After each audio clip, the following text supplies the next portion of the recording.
Right. So today our topic is that types, different ways, or you can say ways of writing a set. Okay. कौन कौन से veg हैं, कौन कौन से डिफरेंट तरीके हैं जिन तरीकों से हम जो है एक सेट को लिख सकते हैं। तो वो बेसिकली तीन ही तरीके हैं। नंबर वन जो तरीका है उसको कहते हैं tabular form. Okay, tabular form जो है सम उसको रोस्टर फॉर्म भी कहते हैं। तो टेबुलर फॉर्म में हमने क्या करते हैं, तो मैं एक ही एग्जांपल उठाऊंगा, एक एग्जाम्पल में डिफरेंट आपको तरीके लिख के दिखाऊंगा। देखिए मैं कह रहा हूँ the set of first 5 natural number, जो फर्स्ट 5 नेचुरल नंबर है वो मुझे लिखने हैं। तो टेबुलर फॉर्म में हम क्या करते हैं, एक्चुअली लिस्ट बना देते हैं उन नंबर्स की। देखिए मैंने लिस्ट बना दी है 1 2 3 4 5। तो मैंने नंबर्स की एलिमेंट्स की लिस्ट बना के दिखा दी। तो ये आपका क्या होता है, ये टेबुलर फॉर्म होता है। और जो सेकंड तरीका होता है सेट को लिखने का, जिसको कहते हैं डिस्क्रिप्टिव फॉर्म। जो डिस्क्रिप्टिव फॉर्म होता है उसमें क्या होता है कि यही चीज हम लिखते हैं लेकिन वर्डिंग में। ठीक है, मैं यही सेट लिखूंगा, मैं कहूंगा A is a set of first 5 natural numbers. ये जो सेट है वो फर्स्ट 5 नेचुरल नंबर्स का सेट, राइट। तो मैंने सेम ही चीज लिखी है, लेकिन किस तरीके से लिखी है, मैंने सेम ही चीज लिखी है लेकिन उसको मैंने डिस्क्रिप्टिव फॉर्म में लिखा है, यानी वर्डिंग के फॉर्म में लिखा है। ठीक है, तो जब हम क्या करें, जब हम किसी सेट को वर्डिंग के फॉर्म में लिखें तो उसको हम क्या कहते हैं, उसी को हम जो है कह देते हैं कि भाई ये जो हमारा तरीका है ये हमारा डिस्क्रिप्टिव फॉर्म है, राइट। अब जो थर्ड मेथड है या थर्ड तरीका है उससे हम कैसे सॉल्व करेंगे, या थर्ड तरीका क्या है। जो थर्ड तरीका है दैट इज क्वाइट इंपॉर्टेंट, जो आमतौर पर हमें एग्जाम्स में बच्चों को तंग करता है। देखें टेबुलर फॉर्म में आ गया आप डील कर लेंगे, डिस्क्रिप्टिव फॉर्म में आ गया तब भी आप डील कर लेंगे। जो थर्ड फॉर्म है इसको मैं मैथमेटिकल लैंग्वेज फॉर्म भी कहता हूँ। इसको कहते हैं द सेट बिल्डर फॉर्म। ये इसको बिल्डर फॉर्म कहते हैं। ठीक है, बिल्डर फॉर्म में क्या होता है, आपको बजाय सेट के आपको कंडीशन दी जाती है। मैं यही सेट देख रहा हूँ, पहले वो बिल्डर फॉर्म में हमेशा याद करें एक्स देगा या वाई देगा, ऐसा कोई यूज करेगा। वो लिखेगा x such that x belongs to natural number. X क्या है, नेचुरल नंबर से बिलोंग कर रहा है। उसके बाद वो मैथमेटिक्स में हम एंड ऐसे लिखते हैं, एंड एक्स जो है वो ग्रेटर देन इक्वल टू 1 है और लेस देन इक्वल टू 5 है। ठीक है, तो हम समझ जाएंगे एक्स क्या है, एक्स जो है नेचुरल नंबर से बिलोंग कर रहा है। और हर मुझे वो एक्स की वैल्यू लिखनी है सेट में जो 1 से बड़ी हो या बराबर हो, 5 से छोटी हो या बराबर हो। इसका मतलब एक्स में कौन कौन सी वैल्यू आएंगी, देखें एक्स 1 हो या 1 से बराबर हो तो 1 भी आ गई, फिर 1 से बड़ी 2 आ गई, फिर 3 आ गई, फिर 4 आ गई, फिर हम कहेंगे 5 या 5 से छोटी तो 5 भी आ गया, तो ये आ गया। तो देखें यही हमने लिखा है, लेकिन किस फॉर्म में लिखा है, बिल्डर फॉर्म में लिखा है। ठीक है, तो बिल्डर फॉर्म जो है सबसे ज्यादा इंपॉर्टेंट है और सबसे ज्यादा जो बच्चों को तंग करता है। तो बिल्डर फॉर्म में पहली बात तो ये हम एक वेरिएबल इस्तेमाल करते हैं, जो होती है वो हमेशा हम एक वेरिएबल इस्तेमाल करते हैं, या जिसे हमने लिखा है यहाँ एक्स सच दैट एक्स। तो ये जो सैम्बल है ये हमने सीधी लिखी है, इसको हम कहते हैं सच दैट। ठीक है, उसके अलावा भी आपको कुछ सैम्बल पता होने चाहिए। ये होती है ग्रेटर देन या लेस देन, दोनों के लिए इस्तेमाल होती है। जैसे मैं लिख रहा हूँ 3 इज ग्रेटर देन 2। ठीक है, तो ये ग्रेटर देन के लिए इस्तेमाल भी होती है, लेस देन के लिए इस्तेमाल होती है। और ये जो साइन है वो ग्रेटर देन इक्वल टू या लेस देन इक्वल टू के लिए इस्तेमाल होती है। उसके अलावा मैथमेटिक्स में ये जो सैम्बल है इसको कहते हैं एंड, और ये जो सैम्बल लिखते हैं इसको कहते हैं और, राइट। तो ये चीजें हैं कुछ जो इंपॉर्टेंट हैं सेट ऑफ बिल्डर फॉर्म को लिखने के लिए। देखिए हमने लिखा है x such that x, x ऐसी वैल्यू है जो बिलोंग करती है नेचुरल नंबर से। तो ये जो हमने सैम्बल लिखी है इसको कहते हैं बिलोंग्स टू। बिलोंग्स टू यानी बिलोंग्स टू भी इसको कहते हैं, या इसको ये भी कहते हैं अ मेंबर ऑफ। ठीक है, तो हम कहेंगे ये जो है बिलोंग्स टू करता है या किसी ताल्लुक रखता है या ये मेंबर है ऑफ यानी समथिंग का, या हम कह रहे हैं एक्स जो है मेंबर है किसका, नेचुरल नंबर का, ठीक है। उसके बाद हमने लिखा एंड और एक्स जो है वो 1 से बड़ा होना चाहिए या बराबर होना चाहिए और 5 से छोटा होना चाहिए या बराबर होना चाहिए। तो ये जो 5 सिंबल्स हैं ये हम यूज करते हैं सेट ऑफ बिल्डर फॉर्म को जो है समझने के लिए, उसको राइट करने के लिए। तो अगर आपको ये 5 सिंबल आपको समझ में आ गई तो आप सेट बिल्डर फॉर्म से इजीली डील कर लेंगे, राइट। राइट, तो हम क्या करते हैं, सेट ऑफ बिल्डर फॉर्म पे हम डिफरेंट क्वेश्चन देखेंगे और इनको सॉल्व करेंगे कि किस किस तरीके से सेट ऑफ बिल्डर फॉर्म के लिए ऐसा क्वेश्चन आ सकता है। देखिए यहाँ क्वेश्चन है if x belongs to natural number, अगर जो x है नेचुरल नंबर से बिलोंग करे then the value of x क्या होगी। यानी ये पूछ रहा है कि वैल्यू x क्या होगी, यानी कौन कौन सा ये जो सेट हमारा बनेगा वो कौन सा बनेगा। इसने क्या कंडीशन दी है, इसने दी है कि 3x जो है वो लेस देन है किसके, x प्लस 6 के, राइट। तो ये जो है इसने हमें कंडीशन दी है और हमें ये बताना है कि इस सेट में कौन कौन सी वैल्यू आएंगी। फर्स्ट ऑफ ऑल हम क्या करेंगे, इसको सॉल्व करेंगे। ये कौन सी सिंबल है, लेस देन, यानी 13x जो है लेस देन है किसके, आपके 13x लेस देन है यानी x प्लस 6 के, राइट। अब जो है फर्स्ट ऑफ ऑल हम इसको सॉल्व करेंगे किस लिए, x पॉजिटिव है उस साइड जाके नेगेटिव हो जाएगा। ये क्या होगा, 13x minus x is less than 6, ठीक है। फिर मैं क्या करूंगा, 13x में से ये चला जाएगा तो क्या होगा, 12x लेस देन 6, राइट। उसके बाद में क्या करूंगा, ये 12 है तो दोनों साइड में डिवाइड कर दूंगा तो क्या होगा, x लेस देन 6/12, या इसको टेबल लगाएं। ये क्या होगा आपका, ये होगा आपका 6 1 6 6 2 12, तो आंसर क्या हो गया 1/2। तो ये क्या कह रहा है, इसकी वैल्यू जो है लेस देन है 1/2 से, लेकिन हमें पता है नेचुरल नंबर स्टार्ट ही 1 से होता है, इसलिए x की वैल्यू क्या होगी, x की वैल्यू होगी आपकी आपका एम्प्टी सेट, राइट। तो जो है उम्मीद है आपको क्लियर हो गया होगा।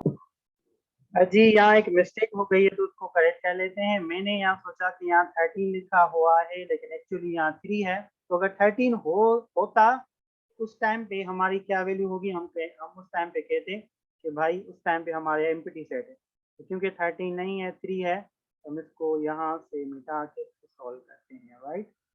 तो हम अब देखेंगे कि हमारी वैल्यू क्या होती है। देखें अब मेरे पास 3x है तो अब मैं इसको सॉल्व करूंगा तो मेरे पास क्या होगा, 3x में से x गया तो मेरे पास क्या बचेगा 4x, और सॉरी यहाँ बचेगा 2x इज लेस देन 6। फिर मैं दोनों साइड 2 डिवाइड कर लूंगा तो ये कैंसिल हो गया, यहाँ टेबल लगाऊंगा 2 1 2 2 3 6। तो x जो है लेस देन है 3 के, तो x जो है लेस देन 3 के है और x किससे बिलोंग कर रहा है, नेचुरल नंबर से। इसका मतलब x की कौन कौन सी वैल्यू यहाँ काउंट होगी, 1 और 2। तो इसका मतलब इसका आंसर क्या आएगा आपके पास 1 और 2। तो ये आपका क्या आ गया, आपका जो है आंसर आ गया। देखिए मैंने समझा रहा हूँ, अगर आपको कोई क्वेश्चन हो तो you can do comments and ask me in the comments box. दूसरा ये क्वेश्चन है कि देखें यहाँ इसने सेम ही किस्म का क्वेश्चन बनाया है लेकिन यहाँ इसने वर्डिंग यूज की थी x belongs to natural number. यहाँ इसने ये वर्डिंग यूज नहीं की, यहाँ बता दिया है कि y को सॉल्व करें जबकि y नेचुरल नंबर से बिलोंग कर रहा है, लेकिन इसने यहाँ सैम्पल यूज किया। तो be alert whether he can or she can use the symbol or wording. तो देखें यहाँ भी हमें सेम तरीके से सॉल्व करना है। तो हमारे पास क्या है, 2y minus 6 is less than 6y plus 2। तो हम क्या करेंगे, देखिए हम ऐसे सॉल्व कर सकते हैं कि हम y की वैल्यू को एक जगह ले जाएं और x की वैल्यू को या कांस्टेंट को दूसरी जगह। तो मैं y की जगह वैल्यू को यहाँ लेकर आ रहा हूँ और आपका जो ये जो 2 है इसको मैं इसकी तरफ लेकर जा रहा हूँ। तो मेरे पास क्या होगा, -6, ये पॉजिटिव साइड जाके नेगेटिव हो जाएगा, लेस देन 6y और -2y, ठीक है। तो यहाँ मेरे पास क्या होगा, -8 लेस देन 4y, यानी जो है x 4y जो है ग्रेटर है किसके, -8 के। अब जो है हम यहाँ सॉल्व कर लेते हैं, थोड़ा स्पेस बना लें। अब देखें हमारे पास क्या होगा, हम लिखेंगे -8 इज लेस देन 4y। अब मैं क्या कर दूंगा, y की वैल्यू निकालनी है तो दोनों साइड 4 डिवाइड कर दूंगा तो ये दोनों कैंसिल हो जाएंगे। यहाँ क्या होगा, 4 1 4 4 2 8। तो क्या होगा -2 इज लेस देन y। ठीक है, ये क्या कह रहा है कि y की वैल्यू क्या होगी, y की value y is greater then -2। देखें ये क्या कह रहा है, y जो है ग्रेटर देन है -2 के। और आप इसको अगर आसानी से लिखना चाह रहे हैं तो आप इसे ऐसे लिख सकते हैं कि y इज ग्रेटर देन -2, जबकि y किससे बिलोंग कर रहा है, नेचुरल नंबर से बिलोंग कर रहा है। अब आप खुद सोच सकते हैं जब y नेचुरल नंबर से बिलोंग कर रहा है तो y जो है -2 से बड़ा है, तो -2 से बड़ा है तो यानी आपका यानी उसके -2 के बाद आता है माइनस जो है 1, -1 के बाद क्या आता है 0, और 0 के बाद क्या आता है, 0 के बाद आपके पास आता है 1 2।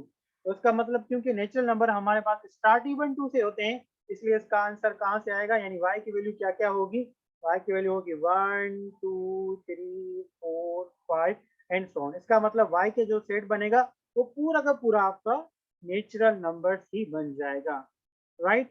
अब जो है ये एक और क्वेश्चन है, इस क्वेश्चन को इसने एज इट इज उठा के कह दिया कि भाई ये बिल्डर फॉर्म में लिख के दिखाए।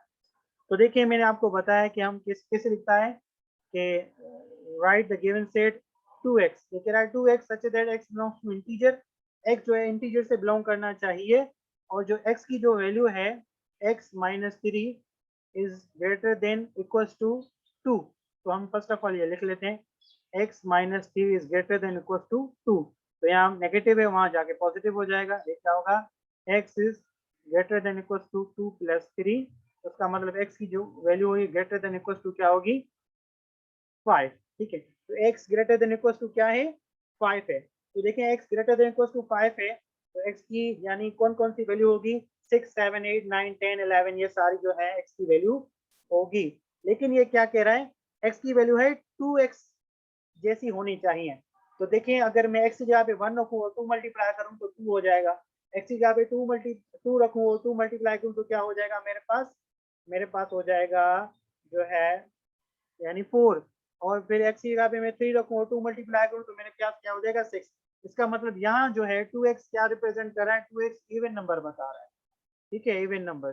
तो मुझे कौन कौन से नंबर लिखने हैं, मुझे ऐसे 2x लिखने हैं, ऐसी x की वैल्यू लिखनी है जो क्या होनी चाहिए, x जो है वो 5 से बड़ा होना चाहिए। तो x 5 से बड़ा हो और 2x के फॉर्म में हो, तो कौन कौन सी वैल्यू होगी यहाँ, ये आप सोच लें। तो देखें जब मैं x की वैल्यू 5 या 5 से बड़ी उठाऊंगा और फिर 2 से मल्टीप्लाई करूंगा, मैं देखूंगा कौन कौन सी मेरे पास सेट आता है। सबसे पहले मैं क्या उठाऊंगा, 5 उठाऊंगा, 5 को 2 से मल्टीप्लाई करूंगा मेरे पास 10 आ जाएगा। फिर मैं 6 उठाऊंगा, 6 को 2 से मल्टीप्लाई करूंगा मेरे पास क्या आ जाएगा, 12 आ जाएगा। फिर मैं जब 7 उठाऊंगा उसको 2 से मल्टीप्लाई करूंगा मेरे पास 14 आ जाएगा। फिर मैं जब 8 उठाऊंगा 2 से मल्टीप्लाई करूंगा मेरे पास 16 आ जाएगा। तो इसी तरीके से ये सारा का सारा मेरा सेट बन जाएगा। ठीक है, तो उम्मीद है कि ये जो चीज है, ये जो क्वेश्चन है आपको समझ में आ गया होगा। कुछ और क्वेश्चन करते हैं। देखिए ये कह रहा है list of the numbers of set A की लिस्ट लिखें। ठीक है, where A is a whole number divisible by 3। देखिए यहाँ इसने आपको डिस्क्रिप्टिव फॉर्म में लिख दिया है होल नंबर जो 3 से डिवाइड हो। ठीक है, अब आपको ये सोचना है वो कौन से होल नंबर हैं जो 3 से परफेक्टली डिवाइड होते हैं। तो देखें 3 1 जा 3, क्योंकि whole number 0 1 2 3 and so on होते हैं। तो देखिए आपको बेसिकली वो नंबर लिखने हैं जो 3 से डिवाइड हो। तो 3 1 जा 3, 3 सी यानी 3 भी 3 से डिवाइड हो रहा है। 3 2 जा 6, 6 भी 3 से डिवाइड हो रहा है। 3 3 जा 9, ये भी 3 से डिवाइड हो रहा है। 3 4 जा 12, ये भी 3 से डिवाइड हो रहा है। 3 5 जा 50, ये भी 3 से डिवाइड हो रहा है। इसी तरीके से आगे जो भी एलिमेंट्स होंगे वो सेट ए में आ जाएंगे, राइट। देखते हैं कुछ और क्वेश्चन है हमारे पास। देखें ये हमारे पास क्वेश्चन है, given that x such that x ऐसी वैल्यू है जो इंटीजर है। देखें यहाँ इसने सिंबल्स की जगह पे ये वर्डिंग यूज कर लिया, तो ऐसे कर सकता है बिल्डर फॉर्म में से हम करते हैं x सच दैट x ऐसी वैल्यू है जो इंटीजर है, x is integer greater than और इक्वल टू 0। देखें यह क्या कह रहा है कि x जो है, अगर इसको मैं लिखूं बिल्डर फॉर्म में सही तरह तरीके से, तो x सच दैट x ऐसी वैल्यू है, x such that x belongs to integer and sorry ये and x and यार क्या हो रहा है, and x जो है ग्रेटर देन इक्वल टू क्या है 0 है। x जो है इंटीजर है और x greater than equal to 0 है।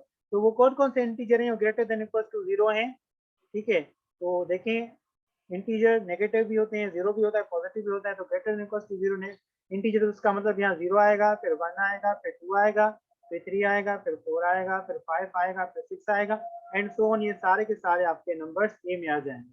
अब क्या कह रहा है, right set B whose elements are x square. देखिए वो क्या कह रहा है, सेट बी बनाए जिसके एलिमेंट्स क्या हो, एक्स स्क्वायर हो, वेयर एक्स क्या है, ए से आपको लेना है। तो बी में ऐसा सेट बनाऊंगा कि जिसमें ऐसे एलिमेंट लिखूंगा जो ए से उठाऊंगा लेकिन उसका स्क्वायर निकालूंगा। देखो सबसे पहले मैं 0 का स्क्वायर निकालूंगा तो 0 आ जाएगा, तो यहाँ मैं 0 लिख लूंगा। फिर मैं क्या करूंगा, 1 का स्क्वायर निकालूंगा तो 1 आ जाएगा, तो मैंने यहाँ 1 लिख लिया। फिर मैं 2 का स्क्वायर निकालूंगा तो 4 आ गया, फिर मैं उसको भी यहाँ लिख लूंगा, ठीक है। सिमिलरली 3 का स्क्वायर 3 3 9 आ गया, 4 का स्क्वायर 4 4 16 आ गया, 5 का स्क्वायर 5 5 25 आ गया, और 6 का स्क्वायर 6 6 36 आ गया, ठीक है।